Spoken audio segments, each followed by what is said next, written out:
안녕하십니까, 에필입니다. 4월 13일 두산 에너빌리티 보도록 하겠습니다. 증시 먼저 보겠습니다. 코스피 0.93% 하락했고요. 코스닥은 0.28% 상승했습니다. 오늘도 기관 투자자가 많은 매도를 진행했습니다. 기관 투자자가 6,280억 정도를 코스피에서 매도하였고요. 외국인 투자자는 150억을 매수했습니다. 연일 이제 기관 투자자가 코스피를 집중적으로 매도를 하는 모습을 볼 수가 있습니다. 2600선으로 진입을 하면서 2700선이 결국에는 깨졌고요. 코스닥 같은 경우도 급락 이후에 자리를 잡은 것처럼 보이지만 쉽게 반등을 하지 못하고 있는 상황입니다. 수급 자체는 외국인 투자자, 기관 투자자가 200억 정도씩 각각 매도를 했는데요. 크게 매도를 하지 않았지만 결국에는 코스닥도 힘없이 빠지고 있는 상황입니다. 자, 코스피뿐만이 아니라 지금 해외 증시에 대한 분위기도 좋지 않습니다. 다우 나스닥도 1.2%, 1.6% 떨어졌고요. 니케이도 보합 마무리되었지만 크게 지금 올라가지 못하고 있는 상황입니다. 니케이도 4만 포인트를 돌파한 이후에 지금 이제 정체기를 겪고 있는 상황이고요.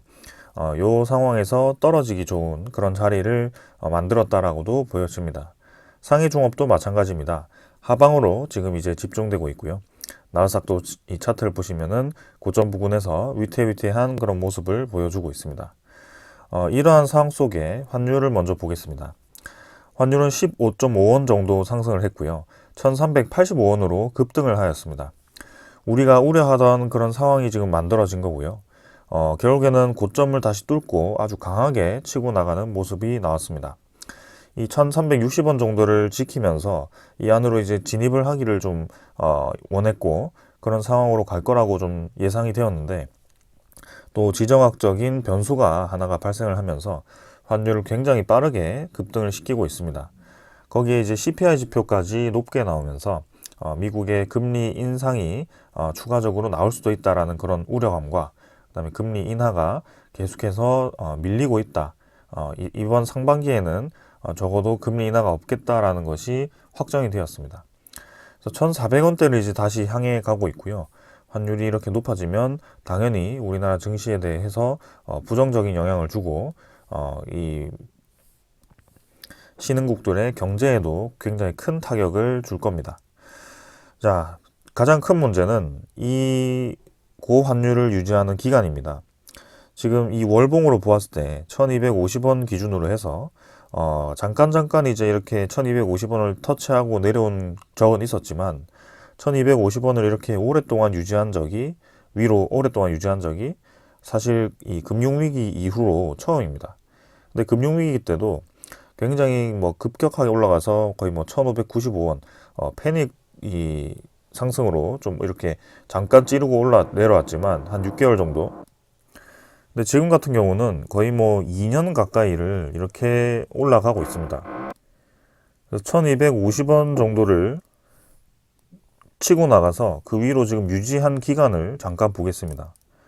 지금 이제 22년 5월 이후부터는 환율이 1250원대를 계속 유지를 하고 있고요. 이때 잠깐 내려왔지만 다시 그 위로 이제 저점을 높이면서 유지를 해주면서 지금 거의 2년 가까이를 1,300원대를 유지를 하고 있다라고 봐도 무방한 상황입니다. 이게 이제 점점 이런 타격이 피로감이 쌓이면서 경제에 대한 그런 위기감을 좀 불러오고 있는 상황입니다. 그래서 전반적으로 지금 지표가 굉장히 좋지 않아 보이고요. 코스피에 대한 분위기도 이대로 좀 꺾일까봐 좀 우려스러운 상황입니다. 자, 2770포인트를 찍고 반도체 관련 종목들의 상승세를 잇고 이렇게 올라갔던 지수가 반도체 이 관련 종목들은 사실 크게 하락하지 않은 상황인데 그럼에도 불구하고 지표가 2680포인트까지 거의 100포인트 가까이를 뺐습니다. 그 말은 반도체에 대한 상승이 있었지만 이 상승을 이제 꺾으면서까지 다른 종목들이 크게 하락을 했다라는 소리인데요. 지금 굉장히 지표가 겉으로는 올라간 것처럼 보였지만 좋지 않은 상황이 만들어진 겁니다. 그래서 만약에 반도체 종목까지 무너지게 된다면 2500선, 2400선까지도 지금 내릴 수 있는 좀 그런 좋지 않은 상황이 만들어졌다. 이렇게 갑자기 이제 증시 분위기가 하루 만에 꺾여버리는, 그죠? 저번 주까지는 괜찮았다가 이번 주에 갑자기 이렇게 급격하게 안 좋아지는 이유가 무엇일까라고 생각을 해본다면 바로 이 소식 때문입니다. 이란과 이스라엘이 이제 다시 중동 전쟁을 펼치려고 하고 있는 상황이고요. 브렌트유가 92달러까지 급등을 하였습니다. 지금 이제 조만간 공격을 할 거라는 소식이 들려왔고, 미국도 이제 거기에 그런 인원 증원이라든지 미사일 방어 시스템을 가지고 있는 함선들을 보내고 있습니다. 조만간 이제 공격을 할 거라는 이 상황으로 보여지고요. 이란이 이스라엘을 공격해서 뭐 이스라엘을 완전히 굴복을 시키겠다 이런 의미는 아니겠지만, 지금까지 우리가 보았던 러시아 우크라이나 전쟁, 가자지구 전쟁 이런 것들을 보았을 때는 이 전쟁 자체가 굉장히 오랫동안 지속될 수 있다라는 우려감을 내비치고 있습니다. 그래서 중동 국가라고 한다면 생각나는 것이 이제 산유국이기 때문에, 산유국이 모여있는 중동 국가에서 저런 큰 이벤트가 발생을 한다면, 특히 이란이라는 국가와 이스라엘은 굉장히 이제 중동 내에서 이 군사력이 높고 권위를 행사할 수 있는 국가이기 때문에, 그런 상황 속이 이제 점점 옆으로 번지게 되면 상당히 좋지 않은 이 예후가 나타날 수 있다라는 것입니다. 그래서 환율이 급등을 하면서 국제유가도 급등을 하고요. 미국의 물가도 잡히지 않는 상황이고, 계속 이런 좀 좋지 않은 상황들이 펼쳐지면서 증시에 대한 분위기가 점점 좀 침체가 되고 있는 상황입니다. 자, 투자자도 보시면 기관 투자자 마구마구 뱉어내고 있습니다. 금융투자가 저런 상황에 대한 위험을 대비하는 것 같습니다. 그래서 5천억 가까이를 또 매도했고요. 어제 오늘 이어서 거의 2조 가까이를 뱉어냈습니다. 외국인 투자자는 아직까지는 차분해 보입니다. 140억 정도를 매수하긴 했지만 그래도 크게 매수는 없었고요. 어제 1조 가까이 매수했지만 요거는 이제 옵션 만기일에 따른 그런 매수였을 거라고 보여집니다. 자, 이 외국인 투자자는 평소에 원래 환율 급등에 대해서 굉장히 민감하게 움직이는 투자자였습니다. 왜냐하면 우리나라 증시는 원화이기 때문에 환율이 계속 올라가게 되면 원화에 대한 가치가 떨어지게 되는 것입니다. 결국에는 우리나라 증시를 차익 실현하고 환율을 이제 달러로 다시 돈을 가져가려고 할 때 원화에서 벌써 이미 손실을 발생시키는 거죠. 그런 상황이기 때문에 이미 이제 빼는 것인데요. 근데 외국인 투자자 입장에서는 이미 올라간 환율, 그 다음에 지금 현재 낮아져 있는 우리나라 증시 이런 것에 대해서는 아직까지 증시에 대한 이 저평가, 여기에 조금 힘을 싣고 있는 건가 라는 생각도 해봅니다. 아무튼 지금 외국인 투자자가 우리나라 증시에서 급격하게 빠져나가지 않기를 좀 원하고 있는, 기다려야 되는 그런 상황입니다. 코스닥도 지금 860포인트고요. 2차전지 관련 종목들이 급락을 하고 있습니다.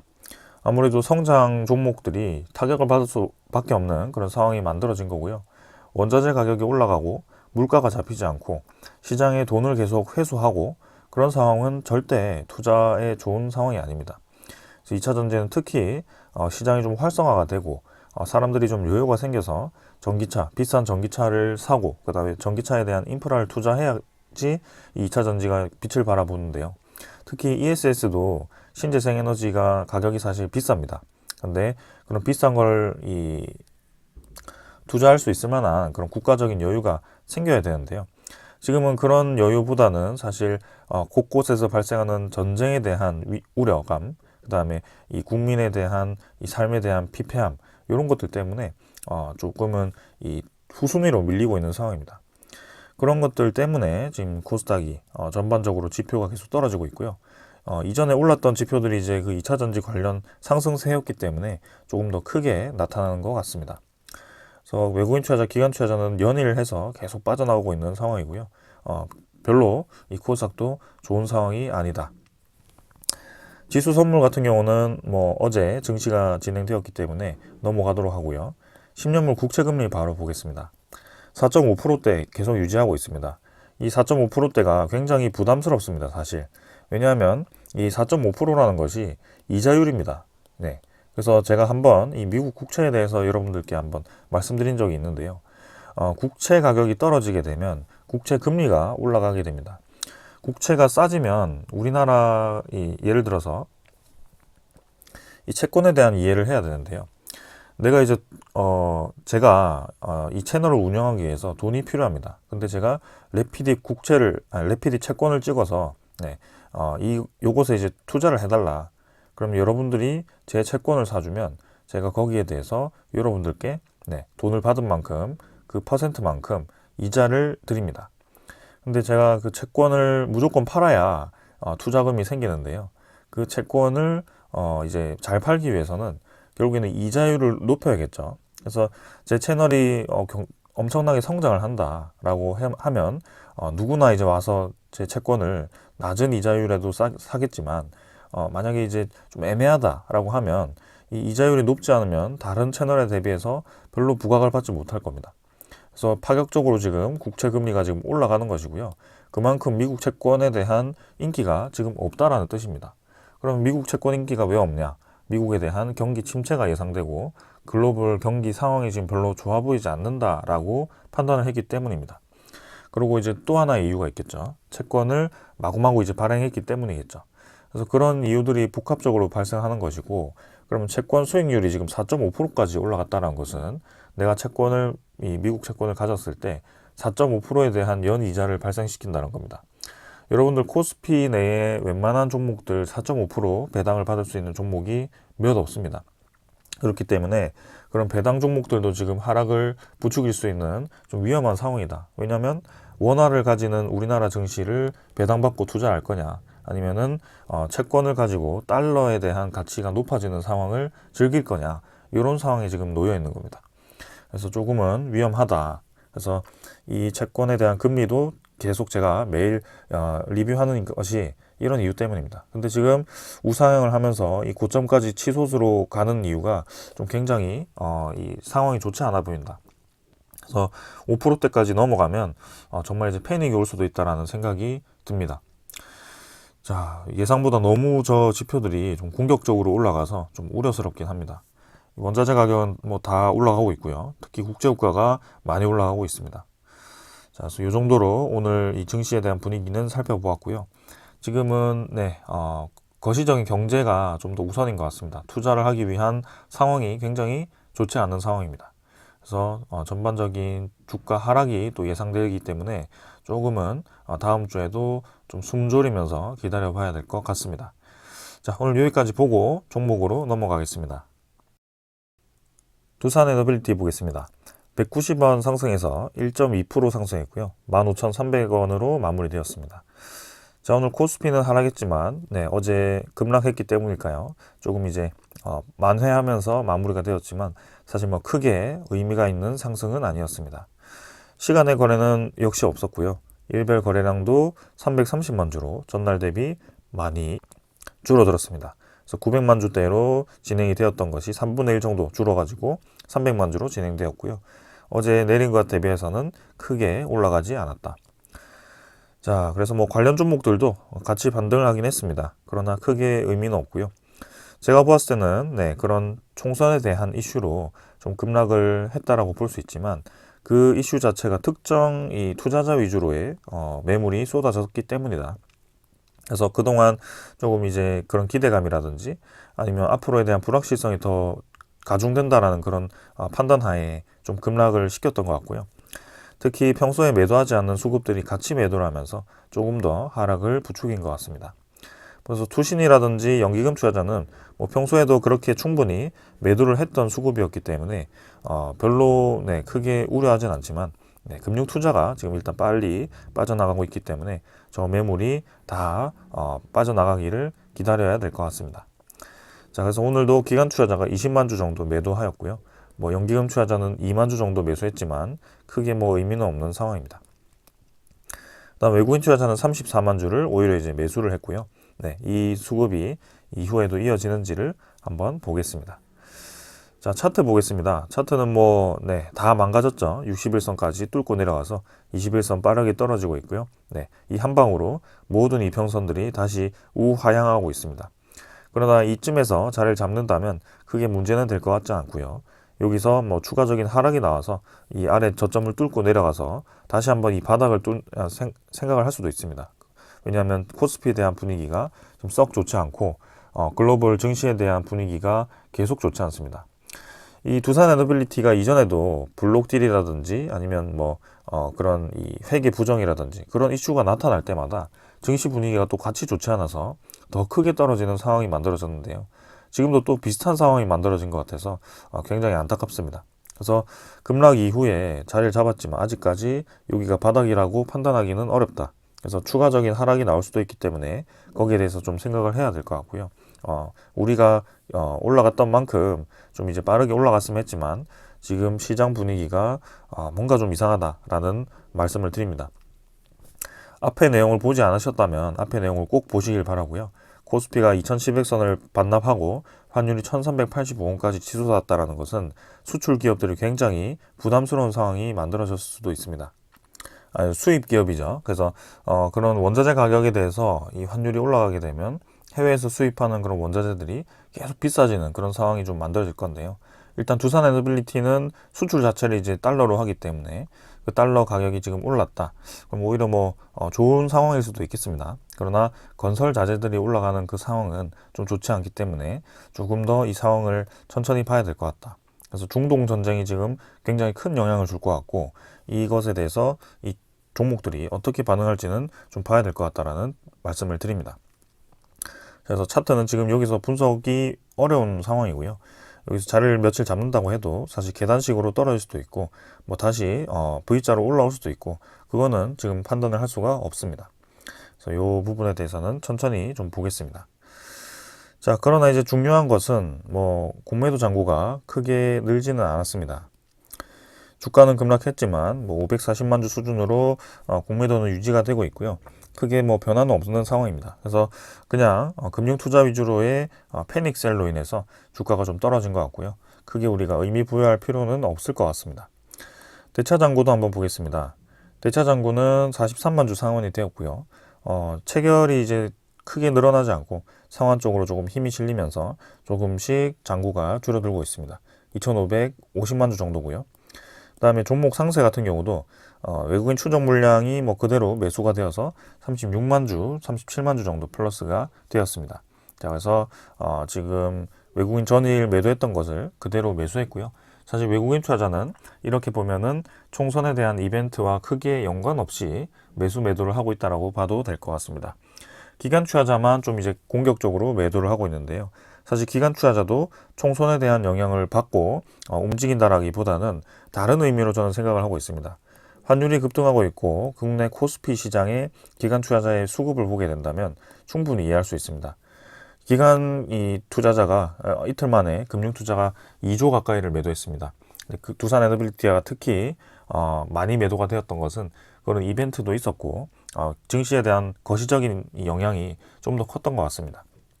그런 이유로 이제 급락을 했다라고 보시면 될 것 같고요. 꼭 그 이벤트가 결정적인 이 영향을 주었다라고 보기가 힘든 상황입니다. 그래서 우리가 이 투자를 함에 있어서 장기적인 그런 이 이슈를 바라보고 투자를 하고 있는데요. 제가 탈원전으로 회귀할 수 없다라는 이유를 전 영상에서도 열심히 설명을 드렸고요. 지금의 이 하락도 어떻게 보면 그 탈원전으로 회귀한다라고 예상해서 이렇게 내렸다기보다는 이란 중동 전쟁, 고환율, 고물가, 금리 인하에 대한 가능성이 떨어지고 이런 상황들이 좀 더 크게 영향을 줬다라고 저는 보여집니다. 그래서 조금은 우리가 힘든 시간을 또 들어가는 것 같고 이 시간이 이 6월 달까지는 좀 빠르게 지나가서 확실한 이벤트가 하나가 좀 좋은 소식이 하나가 들려와야 될 것 같다라는 생각이 좀 듭니다. 그래서 조금은 기다려 보는 게 좋겠습니다. 자, 그래서 이제 오늘 전해드릴 소식을 가져와 봤는데요. 네. 결국에는 이제 11차 전력 수급 기본 계획이 어떻게 될 거냐가 중요한 이벤트가 될 수도 있습니다. 요거는 이제 6월 전에 4월 말 혹은 5월 달에도 발표가 될 수 있을 것 같은데요. 일단 11차 전력 수급 기본 계획에 기대되는 것이 신규 원전 건설과 SMR이 포함된다. 근데 요게 이제 포함이 안 될 거라고 이제 생각하시는 분들이 있는 것 같은데요. 지금은 국회랑은 별개입니다. 이거는 11차 전력 수급 기본 계획은 산업통상자원부를 주도로 해서 계획을 세우는 거기 때문에 현실적인 반영을 하는 것입니다. 그래서 여당과 야당에 대한 의견이 적극 반영되기가 사실은 쉽지는 않은 상황이고 여당에서는 사실 원전을 엄청나게 크게 늘리기를 원하지만 이미 거기서는 커트가 되었고요. 최대 4기까지 이제 못을 박았기 때문에 우리가 이 드라마틱하게 많은 건설을 하기는 어려울 겁니다. 그리고 이제 뭐 RE100을 통해서 뭐 재생에너지를 많이 확충을 한다라고 하긴 하지만 사실 이 산업통상자원부에서도 CFE100에 대한 이 가능성을 좀 더 보고 있기 때문에 그게 좀 더 현실적이라고 보고 있기 때문에 재생에너지도 늘리되 그것만 늘리는 것은 말이 안 된다. 그래서 다른 것도 같이 좀 골고루 늘리자라는 정책으로 갈 것 같습니다. 자, 그러면 11차 전력 소급 개본 계획에 만약에 원전이 포함이 되어서 SMR이 포함이 되어서 발표가 되었습니다. 그럼 국회에서 반대하는 거 아니냐 이런 얘기가 나오겠죠. 근데 당연히 반대합니다. 그러나 요거는 청문회에서 그냥 보고하는 차원이지 국회에서 반대한다고 해서 이 수행을 할 수가 없다라고 볼 수는 없습니다. 그러나 고준위 특별법을 반대를 하긴 하겠죠. 근데 거기에 대해서 이 특별법을 반대한다라고 해서 지금 신한울 3, 4, 5기가 건설을 멈추고 건설을 중단하고 이런 것이 아닙니다. 그래서 특별법이라는 것은 결국에는 향후 이 신규 원전 건설이 없더라도 우리나라의 원전 건설, 그 다음에 원전 폐기를 하기 위해서는 결국에는 필요한 것이다. 그래서 견제를 적당히 좀 해야 될 것 같고 이쯤 해서는 이제 통과를 시켜서 신규 원전 건설을 그렇게 싫어하니까 뭐 한 2기 정도로 줄이거나 그렇게 해서 적절하게 타협을 해야 되는 그런 상황이다라고 보여집니다. 그래서 지금 사실 11차 전력 소급 개본 계획이 늦게 나오는 이유는 LNG로의 전환 대신에 무탄소 전원으로의 그런 전환을 고심하고 있다라고 합니다. 그래서 석탄 발전소를 양수 발전소 또는 수소 전소 발전소, 암모니아 혼소 발전소 등으로 변경하겠다라는 계획안을 산업부에 전달했다라고 하고요. 이 양수 발전을 확대하고 다른 또 수소 에너지를 확대하는 그런 방향 때문에 이 11차 전력 소급 개본 계획이 계속 밀리고 있는 것 같습니다. 그래서 지금 정기본 초안이 발표가 되면은 공청회의, 국회 보고 등의 절차를 거쳐서 최종안을 발표하게 되는데요. 요거는 국회에 대한 이 보고일 뿐이지 절대적인 영향을 주진 않는다. 이렇게 이해를 하시면 되겠습니다. 그래서 좀 잘 풀어나갔으면 하는 바람입니다. 왜냐하면 신재생에너지도 늘려야 되는 것은 사실이긴 하니까요. 근데 그 비중을 적절하게 균형 있게 유지하는 것이 좋아 보입니다. 자, 그러고 또 말씀드릴 거 있는데요. 우리나라 전체는 국회는 약간 이제 원전을 기피하는 방향으로 갔지만 경상남도 그죠?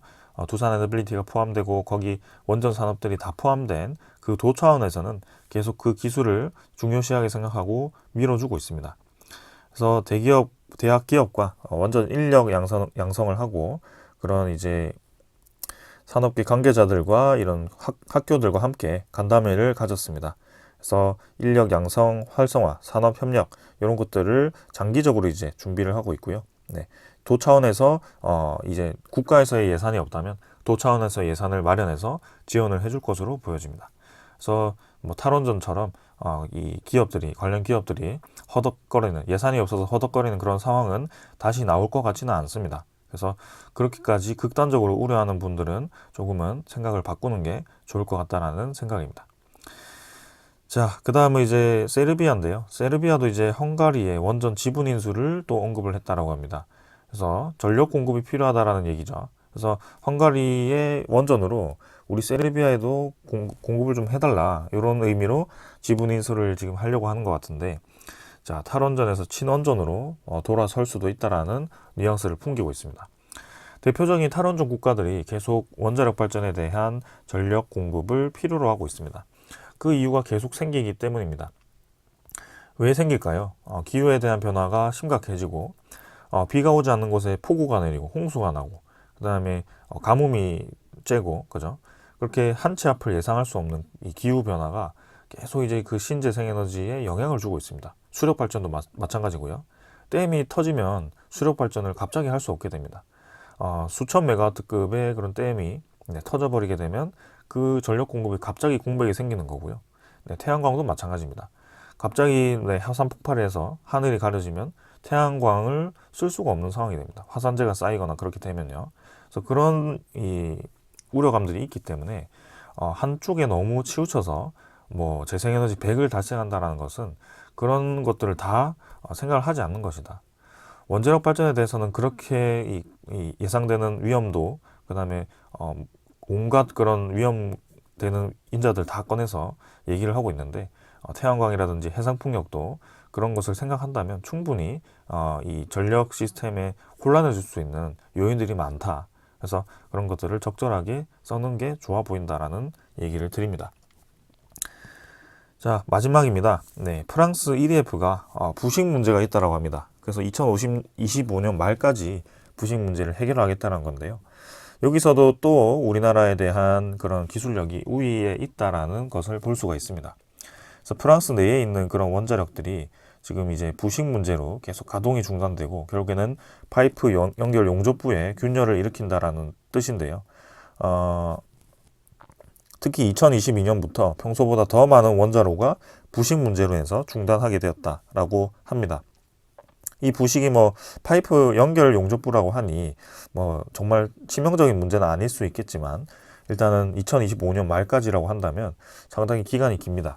그래서 이런 리스크를 떠안고 체코가 프랑스 EDF에 이제 수주를 줄 거냐, 가격도 이제 우리나라보다 비싼데 결국에는 프랑스 내에 이제 EU 내에 프랑스의 지위를 활용할 것이냐, 아니면 값싸게 그죠, 성공적으로 이제 건설한 이제 바라카 원전도 있고, 네, 이 기술력도 큰 문제가 없는 우리나라를 선택할 것이냐, 그게 이제 문제인 것 같습니다. 자, 그래서 한수원이 체코 현지에서 계속 노력을 하고 있습니다. 신규 원전 수주를 위한 R&D 심포지엄 성료를 했고요. 기술력을 계속 공동 개발을 하고 있고 수주를 위한 협력을 하고 있습니다. 그래서 거기에 대한 발표와 대형 원전 이외에도 혁신형 소형 모듈 원자로, 그 다음에 이 부하 추정 운전 모델, 체코 원자력기기 기술 기준 현황, 원자력 인력 양성 및 교류, 이런 것들을 전반적으로 다루고 앞으로에 대한 계획을 세운 것 같습니다. 자, 6월까지 좀 기다려야 될 것 같고 11차 전력 수급 개봉 계획도 우리가 지금 들었던 기류와는 크게 다르지는 않을 것이다. 야당이 180석, 190석 차지했다고 해서 11차 전력 수급 개봉 계획에서 갑자기 원전을 다 없애고 재생에너지만 늘린다, 이렇게 가는 것은 말도 안 되는 것이고요. 네, 결국에는 발표가 될 거고 예상되는 그 반대가 또 나올 거고 최종안도 거기에 적절하게 협의해서 통과가 될 것 같다라는 것이 저의 생각입니다. 그래서 단순히 패닉셀, 금융투자 100만 주 매도가 이러한 상황 때문이 아니고 전반적인 글로벌 분위기가 좋지 않기 때문이었고, 그 글로벌 분위기에 대해서는 우리가 지금 이 종목에 대한 이슈를 떠나서 조금은 걱정을 해야 될 때다. 네, 지금 코스피에 대한 예후와 그다음에 해외 글로벌 증시에 대한 예후가 썩 좋아 보이지는 않는다라는 말씀을 드립니다. 자, 여기까지 하고 마무리하도록 하겠습니다. 감사합니다.